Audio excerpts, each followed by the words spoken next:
Motivational story in Hindi. एक बार एक व्यक्ति अपने काम से लौटकर घर आया और साथ में पनीर लाया और अपनी पत्नी से कहा कि आज मेरे लिए बढ़िया पनीर की सब्जी बनाना, क्योंकि आज मैंने बहुत काम किया है और मुझे बहुत ज़्यादा भूख लगी है और मुझे कुछ बहुत अच्छा खाना है। उसकी पत्नी कमरे से बाहर आई और पनीर लिया और कहा कि बिल्कुल आप हाथ पैर धोकर तैयार हो जाइए, मैं आपके लिए बहुत ही स्वादिष्ट सा खाना बनाती हूँ। वो व्यक्ति फ्रेश हो गया और टीवी देखने लगा और इंतजार करने लगा सब्जी के बनने का, ताकि वो उसे खा सके। किचन से बहुत अच्छी खुशबू आ रही थी। वो व्यक्ति बस सोच रहा था कि जल्दी से खाना बन जाए ताकि मैं अपनी भूख को मिटा सकूं। लगभग 1 घंटे के बाद खाना बनकर तैयार हो गया। स्वादिष्ट सा भोजन। अब खाना लगने ही वाला था कि उस व्यक्ति ने अपनी पत्नी से पूछा कि खाने में नींबू है कि नहीं, क्योंकि मुझे पनीर की सब्जी में नींबू डालकर खाना है। लेकिन पत्नी ने कहा कि नींबू तो खत्म हो गए, आपसे कहा था लेकिन आप भूल गए। व्यक्ति ने अपनी पत्नी से कहा कि रुको रुको, अभी खाना मत लगाओ, क्योंकि नींबू के बिना खाने में बिल्कुल मज़ा नहीं आएगा। तो मैं अभी गया और अभी नींबू लेकर आया। वो व्यक्ति वापस से कपड़े पहनकर तैयार हुआ और नींबू की पास वाली दुकान पर गया। जब वहां पर देखा तो नींबू नहीं थे। उसका दिमाग क्रोध से भर गया। उसने सोचा कि यार उसके पास नींबू नहीं है, चलो थोड़ी आगे वाली दुकान पर जाता हूँ, शायद वहां नींबू मिल जाएगा। वो थोड़ा और आगे गया लेकिन वहां पर भी नींबू नहीं मिले। अब उसने सोचा दूर की सब्जी मंडी चला जाता हूँ, वहां से नींबू लेकर आऊंगा, क्योंकि नींबू के बिना सब्जी में मज़ा नहीं आएगा।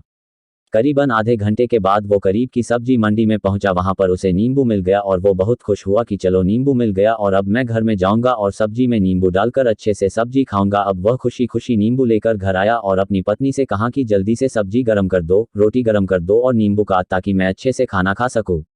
अब थाली लगाई गई, सब्जी परोसी गई और नींबू रखी गई। उसकी पत्नी सामने ही बैठी थी और वो व्यक्ति थोड़ी देर के लिए कुछ सोच में पड़ गया। उसके बाद उसने नींबू की प्लेट उठाई और दरवाजे से बाहर की ओर फेंक दी और जोर जोर से चिल्लाने लगा, मैं जीत गया, मैं जीत गया।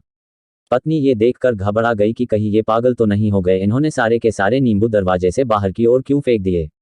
उसकी पत्नी ने उस व्यक्ति पर चिल्लाया और कहा कि आप पागल हो गए हैं, अभी तो इतनी देर तक नींबू के बारे में पूछ रहे थे और अभी जब नींबू घर पर ले आए और खाने बैठ गए तो आपने इन नींबुओं को दरवाजे से बाहर फेंक दिया और अब चिल्ला रहे हो कि मैं जीत गया, मैं जीत गया। पत्नी ने पूछा, आप किस चीज़ में जीत गए, क्या हुआ। अब व्यक्ति खुशी खुशी बैठ गया और अपनी पत्नी से कहा, आप भी बैठो, इत्मीनान रखो, बताता हूँ कि क्या हुआ। आज सुबह से ही मेरी जीभ मुझे अपने बस में करने की कोशिश कर रही थी। जब मैंने बहुत काम कर लिया तब मुझे बहुत तेज़ भूख लगी। जब मैं घर पर आया तो तुमने बहुत ही स्वादिष्ट सब्जी बनाई, उसकी खुशबू मेरी नाक में गई। फिर मेरी जीभ ने कहा कि इसे अब नींबू चाहिए। मैं पास वाली दुकान पर गया लेकिन वहाँ नींबू नहीं मिले। थोड़ी और दूर गया, वहाँ पर भी नहीं मिले, तो मुझे उसने और दूर लेकर गई। मैं उसके वश में आ गया और जैसी ही वह कहती रही वैसा मैं करता गया। अब मैं वैसा ही करता गया जैसा वो मुझसे करवाती गई, लेकिन अंत में मैंने विजय प्राप्त कर ली। मैंने उसे उठाकर बाहर फेंक दिया और कह दिया कि तुम्हारा मुझ पर कंट्रोल नहीं है, बल्कि मेरा तुम पर कंट्रोल है और मैं जीत गया। कई बार लोगों को शराब पीने की आदत लग जाती है और उस चक्कर में वो भटकते रहते हैं। यदि एक जगह नहीं मिलती तो दूसरी जगह जाए है, दूसरी जगह नहीं मिलती तो तीसरी जगह जाते हैं। और अक्सर युवाओं के साथ ऐसा जरूर होता है कि वो शराब पीने के लिए बैठते हैं, सारी शराब खत्म हो जाती है। उसके बाद एक ना एक व्यक्ति जरूर कहता है कि यार और चाहिए के चक्कर में शराब ढूंढने के लिए निकलते हैं। देर रात हो जाती है, वो भटकते रहते हैं, एक जगह नहीं मिलती तो दूसरी जगह जाते हैं, दूसरी जगह नहीं मिलती तो तीसरी जगह जाते हैं और अपने समय, पैसे और अपने आप को बर्बाद करते रहते हैं। यदि आपने अपनी इंद्रियों पर विजय प्राप्त नहीं किया तो आप भी नींबू की खोज में सिर्फ भटकते ही रहेंगे और हमेशा परेशान रहेंगे। इसीलिए अपनी इंद्रियों पर काबू पाइए और अपनी जीवन को खुशी खुशी बिताइए।